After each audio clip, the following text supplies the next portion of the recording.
I take this moment to welcome us all to this very special day when we are doing the Legal Awareness Week 2019. So without much ado, I am going to ask the first person who is going to do the first speech for us, Miss Elizabeth Kamundia from the Kenya National Commission on Human Rights. As the representative of the KNCHR, we are honored to be part of the 2019 Legal Awareness Week. I will commence by commending the Law Society of Kenya for the choice of theme for this year's Legal Awareness Week, Eradicating Gender-Based Violence, a focus on mental health. I think the conversation on gender-based violence and mental health is extremely timely in the light of ongoing developments at legal and policy level, and in particular the sexual harassment and anti-bullying policy, as well as the ongoing process to amend the Mental Health Act of 1989, championed by our guest speaker today, Senator Sylvia Kasanga. I'm excited about the theme of this year's Legal Awareness Week, Eradicating Gender-Based Violence, a focus on the mental health. It's one of those things that people know it's there, but no one seems to talk about it. Gender-based violence is a global pandemic. It's a violation of victims' fundamental human rights, yet the violation comes with a lot of shame, and more often than not, the victims are unable to speak out due to stigma attached to the violence. Unfortunately, the effects of GBV are very devastating, and the inability to speak out leads to various mental complications. And for that reason, I'm very glad that the Law Society has seen it fit to make it the topic this time. I would just want to say on issues of sexual and gender-based violence, as a country we have a plethora of laws, and yet we still have cases of sexual and gender-based violence. If you look at Article 2.5 of the Constitution, we have incorporated international treaties on women and human rights generally, including the Convention on the Elimination of All Forms of Discrimination Against Women and the protocol to the African Charter on Women's Rights that all outlaw issues of violence against women, and also the general human rights treaties that deal with issues of human rights generally. In Kenya, we have the Sexual Offences Act that also deals with sexual harassment, and I think it was one of the most contentious issues when that law was being passed. I was still in the civil society, but I know because of the very nature of sexual harassment, that was one of the most contentious issues. We have the Victim Protection Act, we have the Counter Trafficking in Persons Act, we have the Family Protection Act, amongst other laws. But cases of violence are still prevalent. And it is not limited now to just women. It also now includes women harassing men. Is that not correct? So I think when you provide this, it will be a wonderful guideline to tell people that no means no, and innuendos are not welcome. So the issues of gender-based violence and mental health affect everyone, young, old, rich, poor. So we better start dealing with it. Then we have a better society. Let me also congratulate LSK for what you're doing this week, which is the Legal Awareness Week. A lot of Kenyans, as you know, don't understand the issues of legalese, Even I had to learn how to read bills when I got into the Senate. I didn't know. And I can't say that still I know how to, but when you take an interest in something, then you have to learn. But you guys, you are the first stop. In fact, I didn't realize how you are so critical, because every time a bill is gazetted, you're the first ones to know. So every time we have miscellaneous amendment bills passed, say, especially by National Assembly, that really affect a lot of things to do with Kenyans, my expectation to you, and maybe a challenge back to LSK, Mr. President, is that you are the first ones who should speak out to Kenyans. And, where there's an issue, then you rally us together, then we can, do the needful lobbying that needs to be done. It is indeed an honor for me to stand here and talk about what the Law Society is going to do this week. As you've heard from the various speeches, gender-based violence is a scourge and a cancer in today's society. Both sexes suffer from it.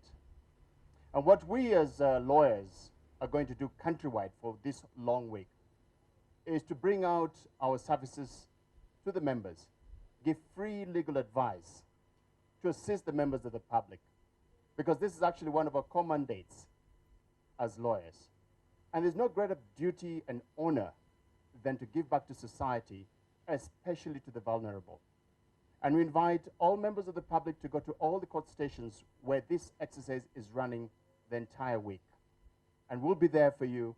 We will render distinguished service, and all of this is for us to give back to the society. Matters gender-based violence can no longer be ignored. It is high time that we have this discussion. And we've also taken note, previously it's been a discussion amongst women, but now men need to join this discussion because they are also victims of gender-based violence. We would encourage us to have systems whereby advocates can have their own mental health, be checked, the mental health be sustained. Because advocates actually are like the Dead Sea in terms of mental health. Your client comes and dumps all their material inside your head, their weight, their issues, everything. But now when it comes to you, you have no outlet. That means that all this pressure is building inside, and it has negative ramifications to your health. In line with the theme of the Legal Awareness Week, my committee came up with the Sexual Harassment and Anti-Bullying Policy 2019, which policy is aimed as providing a framework for all law firms, people who work in the law firms, and all advocates in other organizations other than law firms, to ensure that there is safe working environments, and that there is redress for any actions that lead to sexual harassment and bullying. I would wish now to invite the President to unveil the sexual harassment and anti-bullying policy that has been talked to about by our own Honorable Millie Odhiambo and our convener of the Gender Committee, Madam Caroline Kamende. So to do that, I will kindly ask the President, Honorable Millie, Caro, Senator, to join us. Then we are going to have our President assisted by our Honorable Millie to unveil and launch the sexual harassment and anti-bullying policy. Could we clap for them as we do this? Thank you. And then proceed to